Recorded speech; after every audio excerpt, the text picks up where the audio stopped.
મિત્રો સ્વાગત છે તમારી પોતાની ચેનલ બ્લેસિંગ મીમાં। તો મિત્રો આજે આપણે અમદાવાદના સુપ્રસિદ્ધ એવા વૈષ્ણવદેવી મંદિરની મુલાકાત કરવા જઈ રહ્યા છે, જે મંદિર એસજી હાઈવે પર કેડી હોસ્પિટલની સામે આવેલું છે।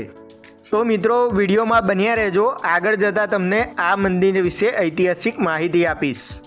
આ મંદિર 50 ફૂટની ઊંચાઈએ આવેલું છે। આ મંદિર સવારે 5 વાગ્યાથી રાતે 10 વાગ્યા સુધી ખુલ્લું હોય છે।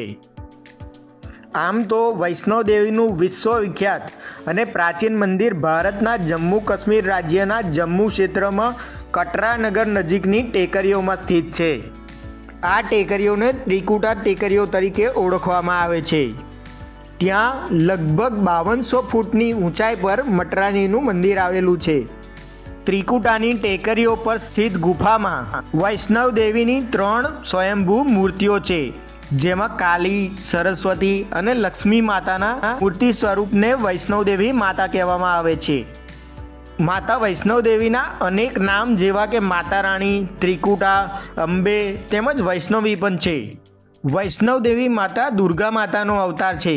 વરાદ મહાપુરાણમાં પણ વૈષ્ણવદેવીનું વર્ણન છે।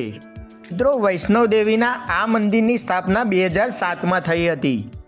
મિત્રો હિન્દુ માન્યતા પ્રમાણે માતા વૈષ્ણવદેવીએ દક્ષિણ ભારતના રત્નાકર સાગરના ઘરે જન્મ લીધો હતો। ઘણા વર્ષોથી સંતાન સુખથી વંચિત રત્નાકરે પહેલી બાળકીનું નામ ત્રિકુટા રાખ્યું હતું।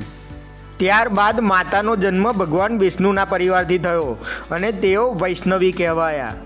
જ્યારે ભગવાન રામ વનવાસ સમયે સીતાજીની શોધ કરી રહ્યા હતા, ત્યારે એમણે વૈષ્ણવીને ઘોર તપસ્યામાં લીન થયેલા જોયા। વૈષ્ણવીએ ભગવાન રામને કહ્યું કે એમણે શ્રી રામને પોતાના પતિ માની લીધા છે, પરંતુ શ્રી રામે કહ્યું કે આ જન્મમાં તેઓ સીતાજી પ્રત્યે સમર્પિત છે અને કલયુગમાં તેઓ માતા વૈષ્ણવદેવીના પતિ થશે। આ સાથે જ ભગવાન રામે તેમને માણેક પર્વતની ત્રિકટા પહાડોની ગુફામાં તપસ્યા કરવા માટે કહ્યું। લોકવાયકા છે કે આ ગુફામાં જ માતાજીનું સ્થાન છે અને ભૂગર્ભ શાસ્ત્રીઓ પણ આ ગુફાને અબજો વર્ષ પુરાની હોવાનું જણાવે છે। માતાજીની આ ગુફા ત્રિકટા પર્વતમાં ઉત્તર જમ્મુથી 61 કિલોમીટરના અંતરે આવેલી છે। આ ગુફામાં મહાકાળી, મહાલક્ષ્મી અને મહાસરસ્વતીની પ્રતિમાઓ છે। આમ વૈષ્ણવદેવી માતાનું મંદિર હિન્દુ ધર્મના મંદિરો પૈકીનું સમગ્ર ઉત્તર ભારતમાં સૌથી વધુ શ્રદ્ધાળુઓ દર્શન કરતા જતા હોય એવું આસ્થાનું કેન્દ્ર છે। મિત્રો માતા વૈષ્ણવદેવીને લગતી અનેક દંતકથાઓ છે। એકવાર ત્રિકુટાની ટેકરી પર એક સુંદર યુવતીને જોઈને ભૈરવનાથ તેને પકડવા દોડી ગયા। પછી છોકરી હવામાં બદલાઈ ગઈ અને ત્રિકુટા પર્વત તરફ ઉડાન ભરી ભૈરવનાથ પણ પાછળ દોડી પડ્યા। એવું માનવામાં આવે છે કે પવનપુત્ર તેમની માતાની રક્ષા કરવા માટે ત્યાં પહોંચ્યા। જ્યારે હનુમાનજીને તરસ લાગી ત્યારે તેમને માતાના આગ્રહથી માતાએ ધનુષ વડે એક તીર ખેંચ્યું, તે પાણીમાં વાર ધોયા। પછી ત્યાં એક ગુફામાં પ્રવેશતા માતાએ 9 મહિના સુધી ધ્યાન કર્યું।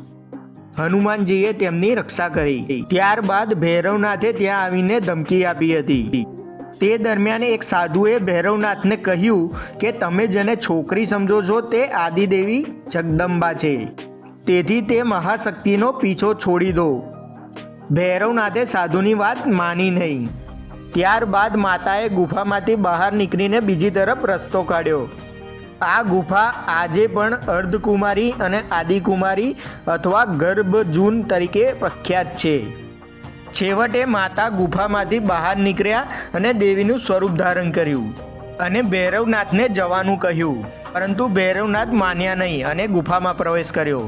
ગુફાની રક્ષા કરતા શ્રી હનુમાનજીએ તેમને યુદ્ધ માટે પડકાર આપ્યો અને બંને વચ્ચે યુદ્ધ થયું અને આ યુદ્ધનો અંત ન જોઈને માતા વૈષ્ણવીએ મહાકાળીનું રૂપ લઈ લીધું અને ભૈરવનાથનો વધ કર્યો।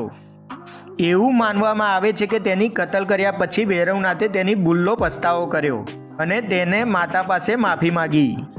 માતા વૈષ્ણવદેવી જાણતા હતા કે તેમના પર હુમલો કરવા પાછળ ભૈરવનો મુખ્ય ઉદ્દેશ મુક્તિ પ્રાપ્ત કરવાનો હતો। પછી માતાજીએ તેને પૂર્ણ જન્મના ચક્રમાંથી મુક્ત કર્યો જ નહીં, પરંતુ એમ કહીને વરદાન આપ્યું કે જ્યાં સુધી મારા ભક્ત મારા પછી તમને જોશે નહીં ત્યાં સુધી મારા દર્શનને સંપૂર્ણ ગણવામાં આવશે નહીં. તો મિત્રો, આ હતી કેટલીક દંતકથાઓ. મિત્રો, જો તમને વિડીયો ગમ્યો હોય તો વિડીયોને લાઈક અને શેર કરજો અને કમેન્ટમાં જય શ્રી વૈષ્ણવદેવી માતા લખજો. અને હા, ચેનલને સબસ્ક્રાઈબ કરવાનું ભૂલતા નહીં. જય શ્રી શેરવાલી માત કી જય.